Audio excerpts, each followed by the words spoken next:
Hey everybody, KC here.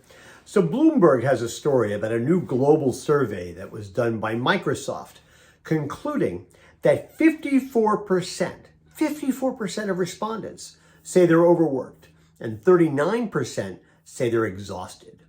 Now listen, some of that could be related to the fact that, the whole work from home trend that has taken hold during the pandemic. Well, there have been a lot of stories lately about how one of the problems with working from home is people don't know when to stop working. Okay. Although to be honest, to be fair, there's also been a story. There was one of the Wall Street Journal just the other day about one of the big problems that some people are facing going back to the offices. How are they going to maintain their nap habit? So there's two sides of this thing, right?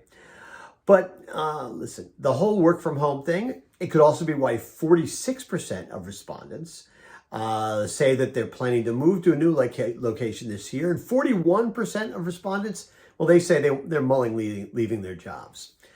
In other words, a lot of people are unhappy, but not everyone, not bosses. Because one of the things that the Microsoft survey also found is that 63% of bosses, well, they say they're thriving. They're doing just great. Oh, and that's a lot higher than the percentage of people who are thriving who are working for them. Which sounds to me like a disconnect. I find myself wondering if the people who are thriving are aware of the fact that a lot of people in the workforce are not. The thing about thriving is when you feel like everything's going great, everything's just going just fine, you tend to think it's going fine for everybody. Not all bosses feel that way. But listen, a lot of people, they get tunnel visions. Going great for me, it must be going great for everybody. That's the assumption they make, and it is a dangerous assumption, especially at a time when having a dedicated, innovative, and yes, thriving team may be more important than ever going forward.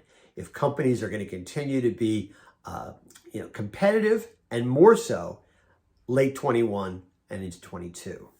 So maybe it's just time to do a survey of your own. You may find that the answers are an eye-opener. Anyway, that's what's on my mind this morning. And as always, I want to hear what's on your mind.